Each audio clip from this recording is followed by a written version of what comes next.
பாருங்க அப்போ யார் செய்ய போறீங்க? வாட்ஸ்அப்பை கிரியேட் பண்ண போறீங்க? ஒரு ஆள் ஒத்துக்கொள்ளுங்களேன். திரும்பி எத்தனை பேர் இருக்கீங்க? எல்லாம் 62 பேர் இருக்கீங்க.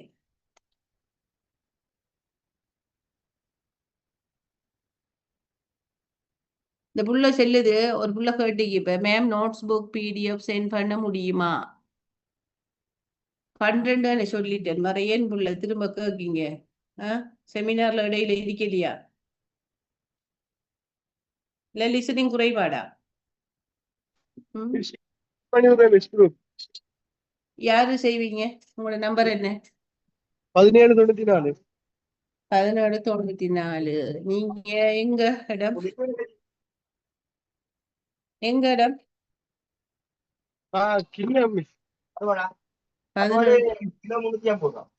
போன முறை நீங்க என்ன செய்த? இல்ல மிஸ், நான் செய்யல. கிண்ணியா? ஓ, அப்ப நீங்க உங்களே அட்மினை போட்டுட்டு கேர்ள் ஒரு ஆளையும் சேருங்களா அட்மின்ல. கேர்ள் ஒரு ஆளையும் அட்மினை சேர்த்துட்டு என்னையும் அட்மின்ல போட்டுட்டு ஒரு கிரியேட் பண்ணி விடுங்க. நான் அந்த வாட்ஸ்அப்புக்கும் இந்த ஹேண்ட் அவுட் போடுவேன். சரியா? ஒபிசியலையும் கொடுப்பேன். ஒபிசியெல்லாம் அவங்க பிஎல்இல போடுவாங்க. அதை விட வாட்ஸ்அப்லேயும் நான் போடுவேன். பிஎல்இல போகிறத வாட்ஸ்அப்பில் போட்டால் உங்களுக்கு உடனே வரைப்பேன். அவங்களுக்கு கொடுத்து அவங்க திரும்ப போகிறத விட நான் உங்களுக்கு குயிக்காக வாட்ஸ்அப்பில் போட்டு விட்டுருவேன் குரூப்பில். சரியே? ஓகே, நீங்கள் இன்றைக்கே கிரியேட் பண்ணி விடுங்களா? சரி, ஓகே. நீங்கள் ஜாயின் பண்ணினா சரி, மற்ற பிள்ளைகள் அதில் போடுற லிங்க்ல. சரி, ஓகே, ரைட் ரைட். இப்போ நாங்கள் இவ்வளவு நேரம் ஆபரேஷன் மேனேஜ்மெண்ட் என்ன, மாடல் என்ன, அது நோக்கம் என்ன, அதெல்லாம் படிச்சுட்டு இப்ப நாம கோல் என்ன ஆபரேஷன் மேனேஜ்மெண்ட் கோல்ஸ். ஏன் அந்த ஆபரேஷன்ஸ் மேனேஜ்மெண்ட் முக்கியம்? என்ன இலக்கு? முதலாவது தரமான பொருட்கள் சேவைகளை உருவாக்கணும். அதை நான் சொன்னேன், தரமான பட்டதாரிகளை உருவாக்குறது. பட்டதாரிகளை உருவாக்குறங்கிறது விட இப்ப இன்புட் வந்து மாணவர்கள் அண்டர் கிராஜுவேட், வெளியிட்டு கிராஜுவேட். அந்த கிராஜுவேட் எப்படி இருக்கணும்? தரமானதை இருக்கணும். தரமான இருக்கிற என்ன செய்யணும்? நான் சொன்ன மாதிரி அந்த 3 விஷயங்களும் அதுல உள்வடங்கப்பட்டிருக்கணும். அந்த கிண்ணியா, அந்த நீங்க உங்களோட பேர் என்ன? 1734 கிண்ணியான்னு சொன்ன அந்த போயிட பேர் என்ன? ரஹீமா? சஹீம். சஹீம் வந்து ஓகே. சஹீம்ட நம்பர் எனக்கு சொல்றீங்களா? அவங்களும் ஜாயின் பண்ணுவாங்க எல்லாரும் கூட தான் சொல்லி. இது நம்ம ஸ்டூடெண்ட் டீம் தானே இருக்கு இப்ப இதுல. வேற ஆக்கள் இல்ல, சொல்லுங்களேன். போட்டுடுங்க அப்ப. சரி, ஓகே. ஓ, சரி சரி. கிரியேட் பண்ணிட்டு நம்ம அந்த குரூப்ல அந்த லிங்க போட்டோம் மிஸ், எல்லாம் நெட் ஆகும் அதுல. ஓ, அப்படி போட்டு விட்டுருங்க. சரி, ஓகே. இப்ப குவாலிட்டி முதலாவது தரமான பொருட்கள் சேவையில உற்பத்தி செய்யறதுல முக்கியம். அந்த பொருட்கள் சேவையில் தரமானது இருக்கணும். தரமண்ட என்ன நோக்கத்துக்காக பொருட்கள் சேவைகள் உற்பத்தி செய்யப்படுதோ அந்த நோக்கத்தை அதை அடையக்கூடியதா இருக்கணும். இப்போ குடையிண்டா, குடைய உற்பத்தி செய்கிற மழைக்கா வெயிலுக்கா? மழைக்கு பிடிக்கிற குடையா வெயிலுக்கு பிடிக்கிற குடையா, இல்ல ரெண்டுக்குமா? என்ன பெர்ஃபார்மன்ஸ் அதுக்கு ஏத்த மாதிரி இருக்கணும். அதான் குவாலிட்டி. இப்ப அந்த ஒரு கம்புல இருக்கிற அந்த பெரிய கொடை இருக்குதானே, அது மழைக்கும் பிடிக்கும், வெயிலுக்கும் பிடிக்கும், காத்துக்கும் பிடிக்கும். இந்த லேடிஸ் வச்சுக்கிற 2 கொடை இருக்குதா, 2 பக்கம் மடிக்கிற கொடை, 2ஆ மடிக்கிறது, 3ஆ மடிக்கிறது, அது ஹேண்ட்பேக்ல போடுற அளவுக்கு செய்யற. ஆனா மழைக்கும் பிடிக்கும், வெயிலுக்கும் பிடிக்கும், காத்துக்கு பிடிக்காது. காத்துக்கு மத பக்கம் கிளம்பிடும் கொடை. ஒரு அளவான காத்துக்கும் பிடிக்காது. ரைட்? அப்ப என்ன நோக்கத்துக்கு அந்த பொருட்கள் உற்பத்தி செய்யப்படுகிறதோ அந்த நோக்கத்தை நிறைவேறக்கூடியதாக அந்த பொருள் இருக்குமானால் அது தரம். இப்ப வெயிலுக்கும் மழைக்கும் மட்டும் பாவிக்கிற மாதிரி கூடையா, அது அப்பதான் நிற்கும். அதை கொண்டு போய் நாம பெரிய காத்துக்கு பிடிச்சி போட்டு இந்த கூட தரம் இல்லைன்னு நாம சொல்ல இல்லாது. என்ன நோக்கத்துக்காக பொருள் உற்பத்தி செய்யப்பட்டு அந்த நோக்கத்தை நிறைவு செய்யக்கூடியதாக இருக்குமானால் அது தரம். உதாரணத்தை நான் கூட சொன்னேன். அப்ப இப்ப காத்து மழை 2க்கு ஏத்த மாதிரி நம்ம போறோம்டா, பொம்பளைண்டானு சரி, இந்த ஆம்பளை எல்லாம் அந்த ஜென்ஸ் பெரிய கொடை தானே, ஒரு கம்புல இருக்கிற கொடை, அந்த கொடை எடுத்து தான் போகணும். அது எல்லாத்துக்கும் பிடிக்கும். இப்போ மோட்டார் சைக்கிள்ல 2 பேர் டிராவல் பண்ண கேட்ட ஹஸ்பண்டும் ஒய்ஃபும் அந்த ஒய்ஃபோட கொடையை பிடிச்சிட்டு போகாம போய் ஜென்ஸ்ல கொடையை தான் பிடிச்சிட்டு போகணும். அதான் ஸ்ட்ராங். இது காத்துக்கு மடிஞ்சிடும். ஸோ நாம தரமண்ட நிறுவனம் என்னத்தை சொல்லும்டா, அவன் என்ன நோக்கத்துக்காக பொருளை உற்பத்தி செய்யறானோ அந்த நோக்கம் நிறைவேறப்பட்ட பொருள் தரம் தான். சரி, அடுத்தது அதான் ப்ரொடக்ட் பெர்ஃபார்மன்ஸ்.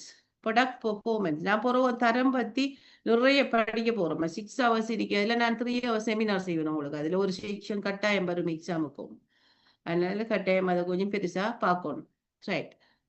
கோஸ்ட் எஃபிஷியன்சி, செலவும் குறைய இருக்கணும். டிபெண்டபிலிட்டி, பொருள் ரிலையபிளாக இருக்கணும். அடுத்தது ஸ்பீட் கஸ்டமர் டெலிவரி, அதாவது பொருள் நம்பகத்தன்மை, ரிலையபிள் நம்பகத்தன்மையானதாகவும் இருக்கணும். வாடிக்கையாளருக்கு விரைவாக சென்றடையக்கூடியதாகவும் இருக்கணும். வாடிக்கையாளருக்கு விரைவாக சென்றடையக்கூடியதாகவும் இருக்கணும். சரி, படிப்பிக்கிட்ட வரும் அந்த வேர்டு, டைப் பண்ணக்குள்ள வரல. சரி, ஓகே. வாடிக்கையாளர் விரைவாக சென்றடையக்கூடியதாக இருக்கணும், நம்பகத்தன்மையாகவும் இருக்கணும். அதே போல ஃபிளெக்சிபிலிட்டின்னா responding rapidly with new product no changes in output. அதாவது நாங்கள் புது பொருள் உற்பத்தி செய்யறதுக்கும் தயாரிக்கணும். இப்போ நாங்கள் உதாரணத்துக்கு நான் சொன்ன மாதிரி இப்போ இப்போ இப்போ இப்போ மில்க் பவுடர் முந்தி கிலோவும் 400 கிராமும் 200 கிராமும் இருந்துச்சு. இப்போ 100 கிராமும் வந்துட்டு. ஒரு நாள் டீ குடிக்கிற அளவுக்கு ஒரு பேக்கெட்டும் வந்துட்டு, 50 கிராம் பேக்கெட்டும் வந்துட்டு. சரியா, மில்க் பவுடர். அப்ப அதான் அந்த rapidly responding rapidly with a new product or changes in the output value. Changes in the output value. அந்த அளவுல மாற்றம் வரலாம். அல்லது நியூ ப்ராடக்ட் எடுக்கலாம். முந்தி இப்போ சோப் உண்டா, லக் சோப் உண்டா, பிங்க் கலர் தான் நமக்கு தெரியும். இப்போ ஒயிட் இருக்கு, பிங்க் இருக்கு, கிரீன் இருக்கு, லைட் கிரீன் இருக்கு, இப்படி கலர் மாறி போகுது. அப்ப அதான் நியூ டிசைன், நியூ ப்ராடக்ட் வரும். ரைட். அப்ப இந்த இவ்வளவு தான் ஆபரேஷன் மேனேஜ்மெண்ட் கோல். இப்ப செயற்பாடு முகாமைத்துவ இலக்குகளை சுருக்கமா விளக்குக, இப்படி கேள்வி கிடக்கு. இதெல்லாம் எல்லாருகளையும் நான் பாஸ் பண்ணிடலாம். சரியானே? ஓகே. இப்ப அதை நான் இன்னும் கொஞ்சம் இப்படி தந்திருக்கேன் பாருங்க. இது என்னத்தை சொல்லுதுன்னு சொன்னா, தரமுண்டா என்ன? தரமுண்டா என்ன? பொருள் சரியாக இருந்தா சரி, சரியா இருக்கணும். என்ன நோக்கத்துக்காக எடுக்க போறோமா சரி. மற்றது வேகம், மற்றது தங்கியிருத்தல், டிபெண்டபிலிட்டி என்று சொன்ன தங்கியிருத்தல், சரியான நேரத்துல கிடைக்கணும். நெகிழ்வுத்தன்மை, மாறக்கூடியதா இருக்கணும். உற்பத்தி திறனுடன் இருக்கணும், அதாவது உற்பத்தி திறன் உயர்வாக இருக்கணும். இந்த 5 விஷயங்களையும் தான் எல்லா நிறுவனங்களும் போட்டி போடுது. இது காம்படிட்டிவ்னஸ், இதுல தாண்டி போட்டித்திறன். எல்லா நிறுவனமும் தரமா உற்பத்தி செய்யணும் நினைக்குது. வேகமாக, அதாவது துரிதமாக வாடிக்கையாளர் சென்றடையணும் பொருள். அடுத்தது பிளெக்சிபிலிட்டி இருக்கணும். அடுத்தது டிபெண்டபிலிட்டி, ஒன்லைன் கொடுக்கணும். அடுத்த நெகிழ்வுத்தன்மை, பிளெக்சிபிலிட்டி இருக்கணும். அடுத்த செலவும் குறைய இருக்கணும். இதுக்கு தான் எல்லா நிறுவனங்களும் ஒன்றோட ஒன்று போட்டு கொண்டு இருக்குது. இப்ப இந்த டயக்ராம பாருங்க. இப்ப இந்த டயக்ராம் என்னது காட்டுதுன்னு பார்ப்போம். இந்த டயக்ராமோட நான் முடிப்பேன். சரியா?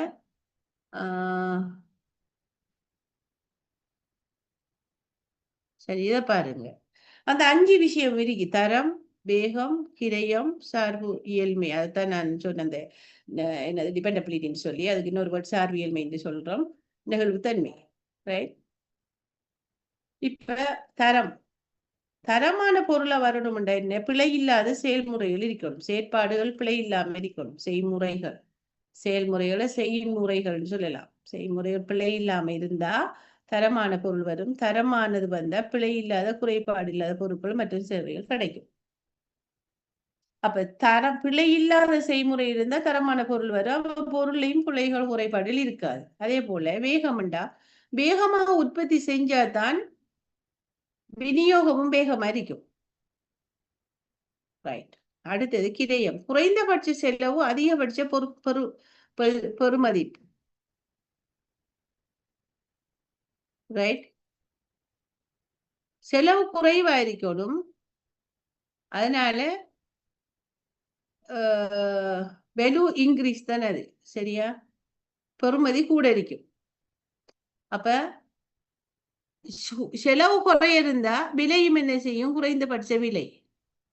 குறைந்தபட்ச விலை என்ன? அதிகமான பெறுமதி. அதிக பெறுமதி என்ன? வியாபாரம் கூடும், விற்பனை கூடும். சரி, இது என்ன? டிபெண்டபிலிட்டி, தங்கியிருத்தல் அல்லது சார்பு இயல்மைன்னு சொல்றோம். சார்ந்து இயல்மை, தங்கியிருக்கிற இயலுமை. சரி, அது நம்பகமான செயற்பாடு இருந்தா தங்கியிருக்கிறது குறையும், தங்கியிருக்கும் விநியோகமும் கூடும். துரிதமான தங்கியிருக்கும் விநியோகமும் கூடும். அதே போல நெகிழ்வுத்தன்மை என்று சொன்னா மாற்றத்துக்கான இயலுமை இருந்தா நெகிழ்வுத்தன்மை வரும். அப்படி நெகிழ்வுத்தன்மை வந்தா புது பொருட்கள்ல துரிதமான அதிகரிப்பும் அதிகபட்ச தெரிவும் இருக்கும். புதிய பொருட்கள் துரிதம்டா புதிய பொருட்கள்ல உள்வருகை அதிகம், அதிகபட்சமான தெரிவு நிறைய சாய்ஸஸ் இருக்கும். ஆகவே இது தான் எங்களுக்கு இந்த காம்படிட்டிவ் அட்வான்டேஜுக்கு வழிவகுக்குது. ரைட், அதோட நாங்க முடிக்கிறோம். அடுத்தது செயற்பாட்டு முறைமை தொழிற்பாடுகள். இதுல 4 வகையான செயற்பாட்டு முறைமைகள் இருக்குது. இது அடுத்த கிளாஸ்ல நான் அநேகமா அடுத்த கிளாஸ் நாளைக்கு ஈவினிங் போடுவேன். போறேன் இருக்கிறேன். டைம் இருக்கிட்ட போட்டு கொண்ட லேசி எனக்கு, இல்லாட்டி பிறகு கஷ்டமா டைம் கிடைக்காட்டி முடிப்பேன். முடிச்சிட்டு இந்த ஹேண்ட் அவுட்ல இப்ப சில இடத்துல அந்த தமிழ் கரெக்ஷன் இருக்குதானே, அதையும் கரெக்ட் பண்ணிட்டு, நான் போன முறை இங்கிலீஷ்ல கொடுத்தேன் நான். அப்ப இந்த முறை தமிழுக்கு கரெக்ஷனை செஞ்சேன் நான். அப்ப தமிழ்ல கொஞ்சம் சின்ன சின்ன கரெக்ஷனுக்கு அதை செஞ்சுட்டு அவளுக்கு நாளைக்கு இந்த ஹேண்ட் அவுட் முடியும்.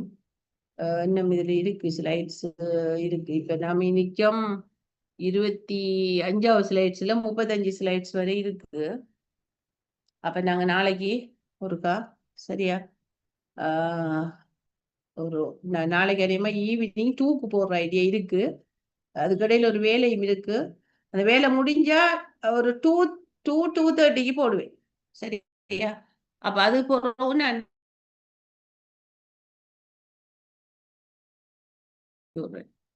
சரி, ஓகே, முடிப்போம். எல்லாரும் ரெஜிஸ்ட்ரேஷன் நம்பர்ல இருக்கீங்களா? நான் முடிக்கக்குள்ள ஒரு செக் பண்ண நல்ல அட்டெண்டன்ஸ் எடுக்கிறேன் நான். ஓகே, எல்லாரும் ரெஜிஸ்ட்ரேஷன் நம்பர்ல இருக்கீங்க.